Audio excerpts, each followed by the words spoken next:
Selamat pagi saudara-saudara. Sebelum kita memulai membaca Alkitab, mari kita berdoa. Terima kasih Bapa, kami bersyukur pagi ini bisa bangun dengan tubuh yang sehat tanpa kurang apapun. Sebelum kami melakukan aktivitas hari ini, kami rindu untuk membaca Alkitab Tuhan, untuk melandasi hidup kami dengan kebenaran-Mu.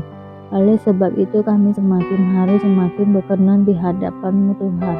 Urapilah setiap kami Tuhan, di dalam nama Tuhan Yesus. Haleluya. Amin.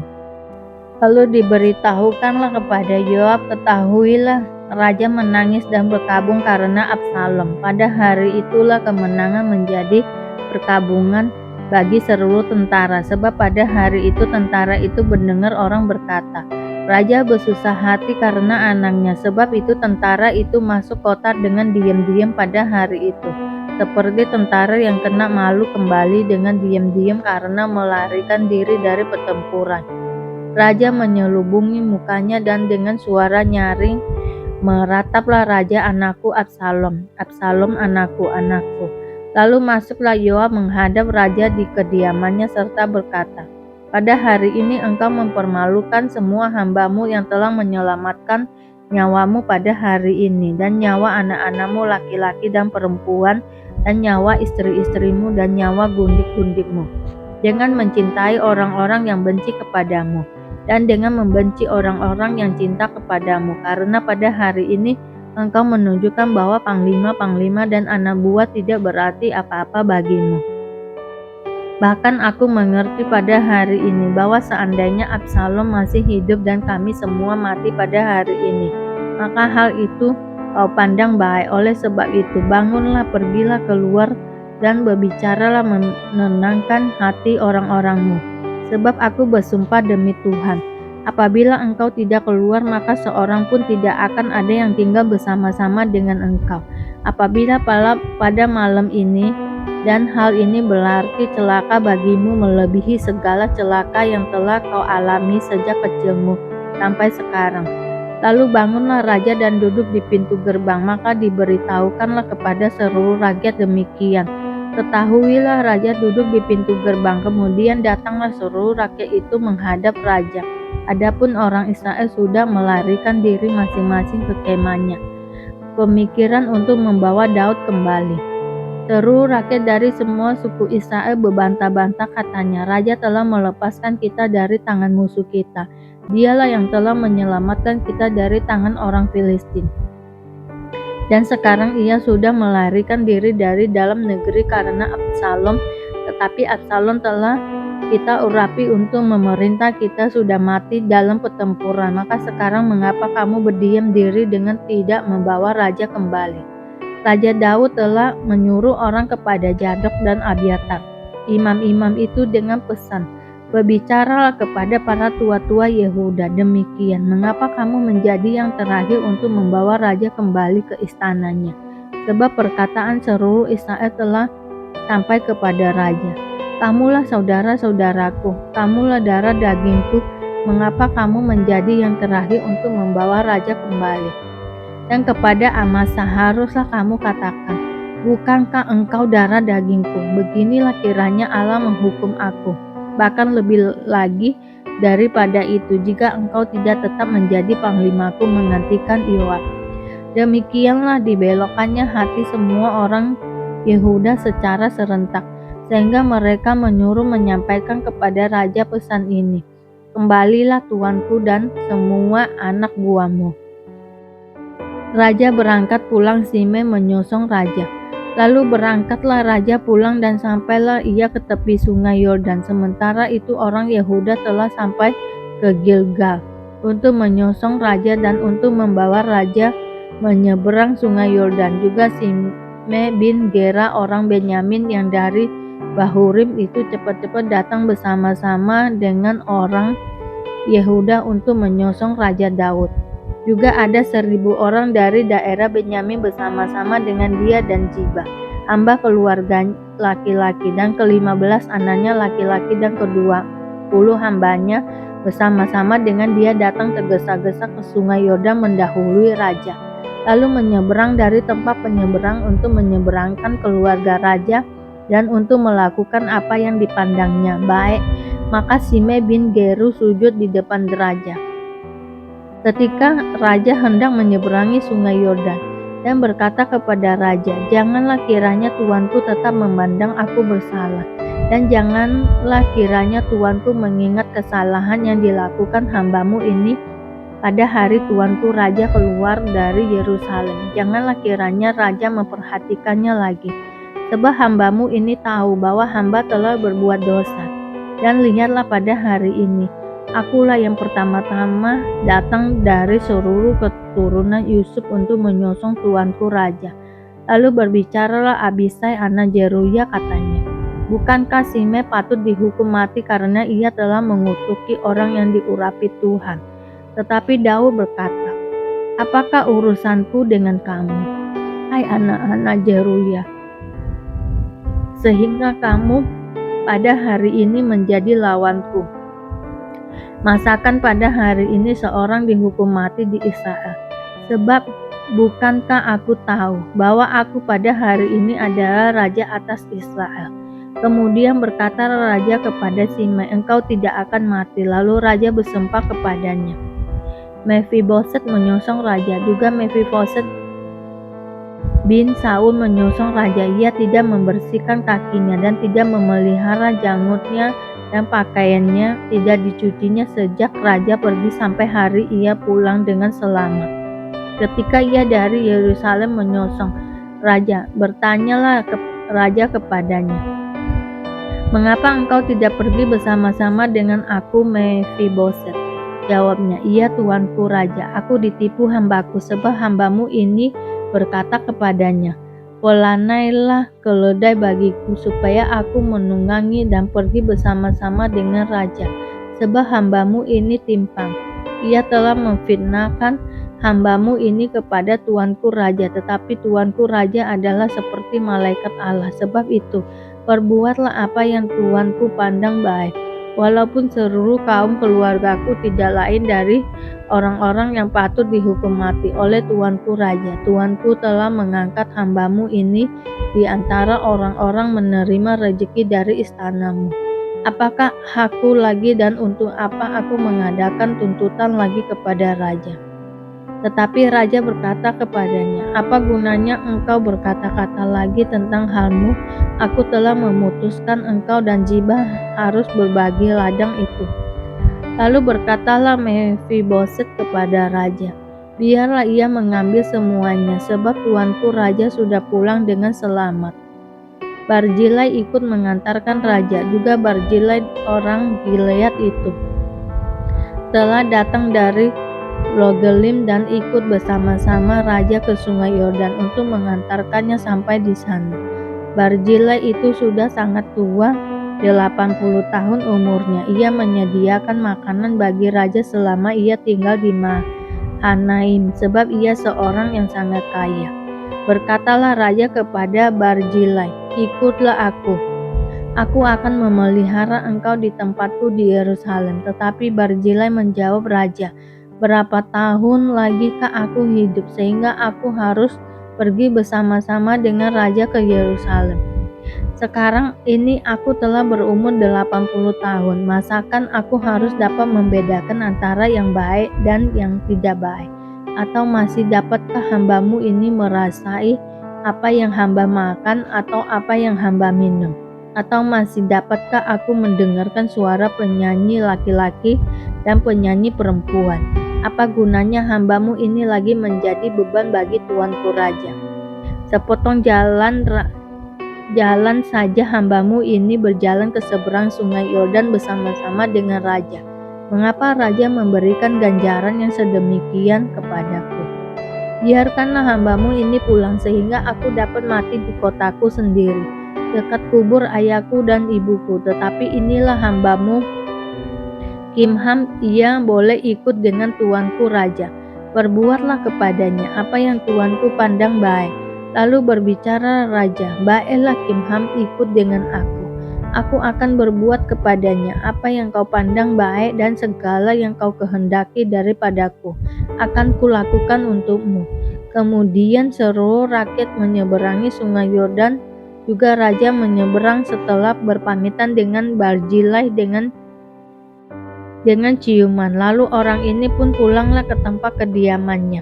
Orang-orang Israel dan orang-orang Yehuda mempertengkarkan raja. Sesudah itu berjalanlah raja terus ke Gilgal dan Kimham ikut dengan dia. Seluruh rakyat Yehuda bersama-sama setengah dari rakyat Israel telah mengantarkan raja, tetapi seluruh orang Israel datang menghadap raja dan berkata kepada raja, "Mengapa saudara-saudara kami orang-orang Yehuda itu menculik raja dan membawa dia menyeberangi sungai Yordan dengan keluarganya dan semua orang Daud yang menyertai dia?" Lalu semua orang Yehuda menjawab orang-orang Israel itu, "Oleh karena raja kerabat kami. Mengapa kamu menjadi marah karena hal ini? Apakah kami makan apa-apa atas biaya raja? Apakah kami mendapat keuntungan?" Tetapi orang-orang Israel itu menjawab orang-orang Yehuda, "Kami 10 kali lebih berhak atas raja. Sebagai anak sulung kami melebihi kamu. Mengapa kamu memandang kami rendah? Bukankah kami yang pertama-tama harus membawa raja kami kembali?" Tetapi perkataan orang-orang Yehuda itu lebih pedas daripada perkataan orang-orang Israel. Pemberontakan Seba. Kebetulan ada di sana seorang dursila bernama Seba bin Bikri orang Benyamin. Dia meniup sangkakala serta berkata, "Kita tidak memperoleh bagian daripada Daud, kita tidak memperoleh warisan dari anak Isai itu. Masing-masing ke kemahnya, hai orang Israel." Lalu semua orang Israel itu meninggalkan Daud dan mengikuti Seba bin Bikri. Sedangkan orang-orang Yehuda tetap berpaut kepada raja. Mereka mengikuti dari sungai Yordan sampai ke Yerusalem. Sampailah Daud ke istananya di Yerusalem. Lalu raja mengambil ke-10 gundik yang ditinggalkannya untuk menunggui istana. Kemudian dimasukkannya mereka dalam sebuah rumah di bawah penjagaan. Ia memelihara mereka, tetapi tidak dihampirinya. Mereka tetap terasing seperti janda sampai hari mati mereka. Berkatalah raja kepada Amasa, "Kerahkanlah bagiku orang-orang Yehuda dalam 3 hari, kemudian menghadaplah lagi kemari." Lalu pergilah Amasa menggerakkan orang Yehuda, tetapi ia menunda-nunda tugas itu sampai melewati waktu yang ditetapkan raja baginya. Lalu berkatalah Daud kepada Abisai, "Sekarang Seba bin Bikri telah berbahaya bagi kita daripada Absalom. Jadi engkau bawalah orang-orang tuamu ini dan kejarlah dia, supaya jangan ia mencapai kota yang berkubu, dan dengan demikian ia luput daripada kita." Lalu Yoab, orang Kreti dan orang Peleti dan semua pahlawan keluar menyusul dia. Mereka keluar dari Yerusalem untuk mengejar Seba bin Bikri. Ketika mereka sampai ke batu besar yang di Gibeon, maka Amasa sudah tiba di sana lebih dahulu daripada mereka. Adapun Yoab mengenakan pakaian perang dan di luarnya ada ikat pinggang dengan pedang bersarung terpaut pada pinggangnya. Ketika ia tampil ke muka, terjatuhlah pedang itu. Berkatalah Yoab kepada Amasa, "Engkau baik-baik, saudaraku." Sementara itu tangan kanan Yoab memegang janggut Amasa untuk mencium dia. Amasa tidak awas terhadap pedang yang ada di tengah Yoab itu. Yoab menikam pedang itu ke perutnya sehingga isi perutnya tertumpah ke tanah. Tidak usah dia ditikamnya 2 kali, sebab ia sudah mati. Lalu Yoab dan Abisai adiknya terus mengejar Seba bin Bikri, dan seorang dari orang-orang Yoab tinggal berdiri di dekat mayat itu sambil berkata, "Siapa yang suka kepada Yoab dan siapa yang memihak kepada Daud, baiklah mengikuti Yoab." Dalam pada itu Amasa terguling mati dalam darahnya di tengah-tengah jalan raya. Ketika orang itu melihat bahwa seluruh rakyat berdiri menonton, maka disingkirkannya mayat Amasa dari jalan raya ke padang, lalu dihamparkannya kain di atasnya, karena dilihatnya bahwa setiap orang yang datang ke sana berdiri menonton. Setelah dijauhkannya mayat itu dari jalan raya, maka semua orang itu berjalan terus mengikuti Yoab untuk mengejar Seba bin Bikri. Seba telah melintas daerah semua suku Israel menuju Abel Bet Maaka dan semua orang Bikri telah berkumpul dan mengikuti dia. Tetapi sampailah orang-orang Yoab lalu mengepung dia di Abel Bet Maaka. Mereka menimbun tanah menjadi tembok terhadap kota ini, dan tembok ini merapat sampai ke tembok keluar, sedang seluruh rakyat yang bersama-sama dengan Yoab menggali tembok kota itu meruntuhkannya. Lalu berserulah seorang perempuan bijaksana dari kota itu, "Dengar, dengar, katakanlah kepada Yoab, mendekatlah kemari supaya aku berbicara dengan engkau." Maka mendekatlah Yoab kepada perempuan itu. Bertanyalah perempuan itu, "Engkaukah Yoab?" Jawabnya, "Benar." Lalu berkatalah perempuan itu kepadanya, "Dengarkanlah perkataan hambamu ini." Jawabnya, "Baik." Kemudian berkatalah perempuan itu, "Dahulu biasanya orang berkata begini, baiklah orang minta petunjuk di Abel dan di Dan. Apakah sudah dihapuskan apa yang telah ditetapkan oleh orang-orang yang setia di Israel? Tetapi engkau ini berikhtiar membinasakan suatu kota, apalagi suatu kota induk di Israel. Mengapa engkau hendak menelan habis milik pusaka Tuhan?" Lalu Yoab menjawab, "Jauhlah, jauhlah daripadaku untuk menelan dan memusnahkan. Bukanlah begitu halnya, tetapi seorang dari pegunungan Efraim yang bernama Seba bin Bikri telah menggerakkan tangannya melawan Raja Daud. Serahkanlah dia seorang diri, maka aku akan mundur dari kota ini." Lalu berkatalah perempuan itu kepada Yoab, "Baik, kepalanya akan dilemparkan kepadamu dari belakang tembok ini." Kemudian masuklah pula perempuan itu dan berbicara kepada seluruh rakyat dengan bijaksana. Sesudah itu mereka memenggal kepala Seba bin Bikri dan melemparkannya kepada Yoab. Yoab meniup sangkakala, lalu bersera-seralah mereka meninggalkan kota itu, masing-masing ke tempatnya. Maka pulanglah Yoab ke Yerusalem kepada raja. Pegawai-pegawai Daud.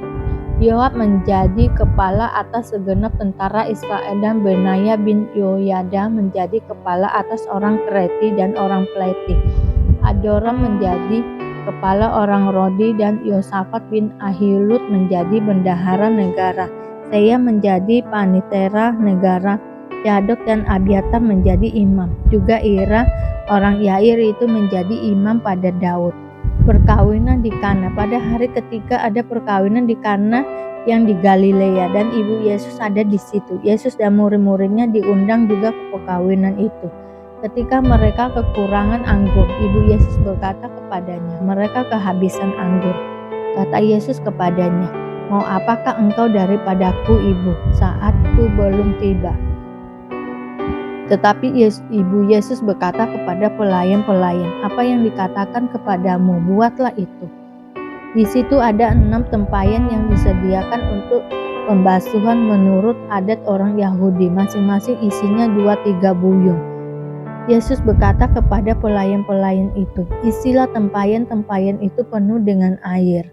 Dan mereka pun mengisinya sampai penuh. Lalu kata Yesus kepada mereka, "Sekarang cedoklah dan bawalah kepada pemimpin pesta." Lalu mereka pun membawanya. Setelah pemimpin pesta itu mengecap air yang telah menjadi anggur itu, dan ia tidak tahu dari mana datangnya, tetapi pelayan-pelayan yang mencedok air itu mengetahuinya. Ia memanggil mempelai laki-laki dan berkata kepadanya, "Setiap orang menghidangkan anggur yang baik dahulu, dan sesudah orang puas minum, barulah yang kurang baik. Akan tetapi engkau menyimpan anggur yang baik sampai sekarang." Hal itu dibuat Yesus di Kana yang di Galilea sebagai yang pertama dari tanda-tandanya, dan dengan itu ia telah menyatakan kemuliaannya, dan murid-muridnya percaya kepadanya. Yesus di Kapernaum. Sesudah itu Yesus pergi ke Kapernaum bersama-sama dengan ibunya dan saudara-saudaranya dan murid-muridnya, dan mereka tinggal di situ hanya beberapa hari saja. Yesus menyucikan bait Allah. Ketika hari raya Paskah Yahudi sudah dekat, Yesus berangkat ke Yerusalem. Dalam bait suci didapatinya pedagang-pedagang lembu, kambing, domba, dan merpati, dan penukar-penukar uang duduk di situ. Ia membuat cambuk dari tali lalu mengusir mereka semua dari bait suci. dengan semua kambing domba dan lembu mereka. Uang penukar-penukar dihamburkannya ke tanah dan meja-meja mereka dibalikkannya. Kepada pedagang-pedagang merpati itu berkata, "Ambil semuanya ini dari sini. Jangan kamu membuat rumah Bapakku menjadi tempat berjualan." Maka teringatlah murid-muridnya bahwa ada tertulis, "Cinta untuk rumahmu menghanguskan aku." Orang-orang Yahudi menantang Yesus, katanya, "Tanda apakah dapat engkau tunjukkan kepada kami bahwa engkau berhak bertindak demikian?" Jawab Yesus kepada mereka, "Rombak bait Allah ini, dan dalam 3 hari aku akan mendirikannya kembali." Lalu kata orang Yahudi kepadanya, 46 tahun orang mendirikan bait Allah ini dan engkau dapat membangun dalam 3 hari.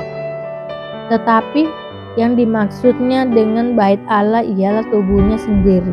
Kemudian sesudah ia bangkit dari antara orang mati, barulah teringat oleh murid-muridnya bahwa hal itu telah dikatakannya, dan mereka pun percayalah akan tiba suci dan akan perkataan yang telah diucapkan Yesus.